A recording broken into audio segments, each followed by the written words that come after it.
Assalamualaikum warahmatullahi wabarakatuh. Halo semuanya, hari ini kita akan lanjut belajar berkenaan dengan sistem saraf dan koordinasi. Nah, di bab ini kamu akan belajar lebih lanjut bagaimana sih cara kerja saraf dalam tubuh kita.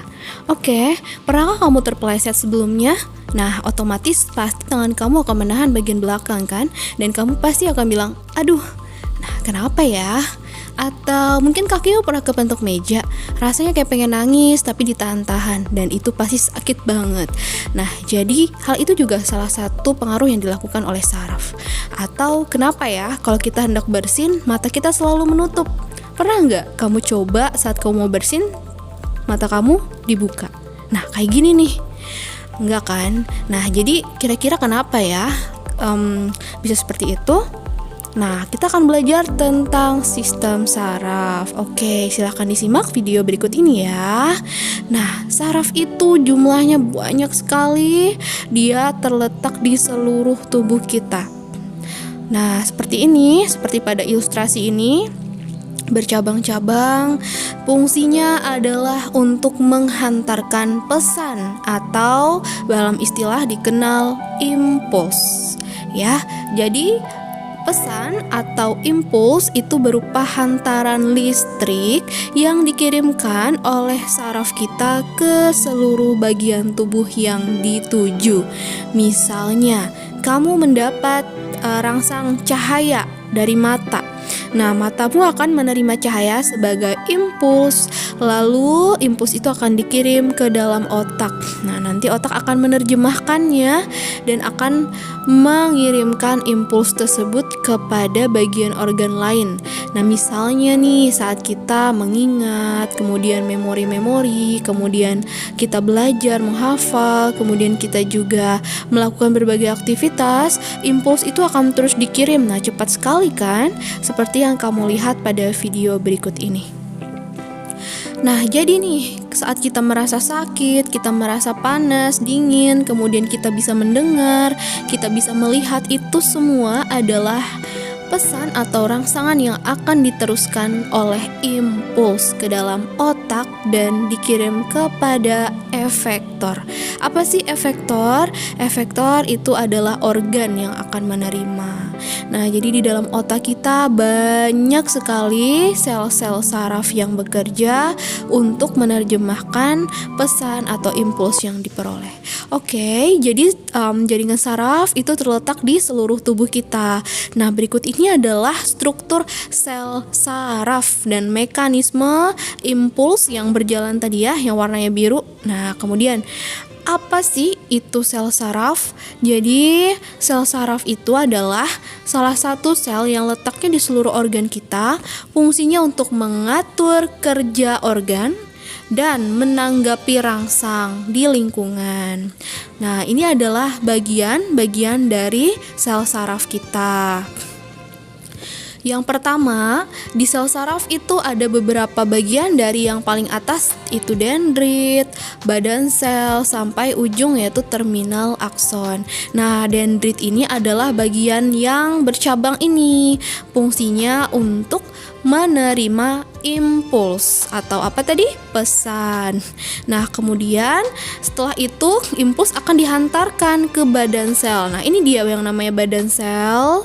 Di dalamnya itu ada nukleus dan ada sitoplasma. Ini yang hijau adalah nukleus ya, atau inti sel. Kemudian, nah, juluran panjang ini seperti kabel, namanya akson. Akson itu fungsinya untuk meneruskan impuls menuju ke sel saraf yang lain. Lalu ada selubung mielin. Nah, ini dia selubung mielin yang warnanya kuning. Fungsinya untuk melindungi akson atau melindungi sel saraf. Lalu ada sel Schwann. Kalau sel Schwann ini yang kuning kecil, nah dia yang berada di dalam selubung mielin. Lalu ada celah nih, kamu bisa lihat celah ya, namanya nodus Ranvier. Nah, ini adalah celah di antara akson. Fungsinya apa? Fungsinya untuk akson itu saat menghantarkan impuls, selalu ada terminal akson bagian ujung akson itu sendiri. Oke. Nah, jadi ini semua adalah bagian-bagian dari sel saraf kita.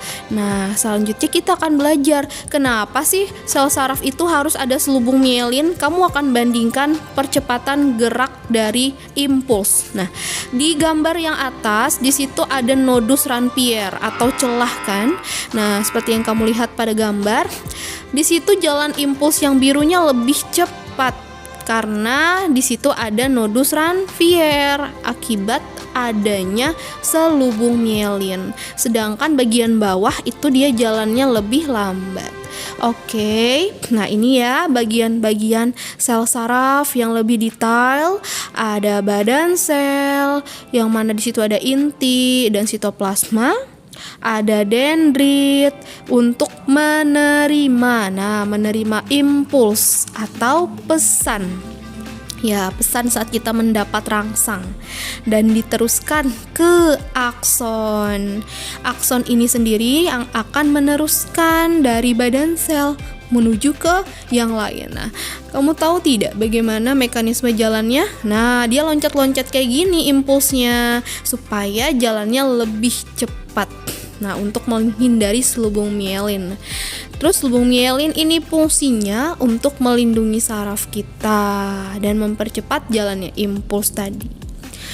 Oke, nah jadi ini adalah jalannya impuls dengan loncatan ya. Jadi dia lebih cepat untuk dihantarkan.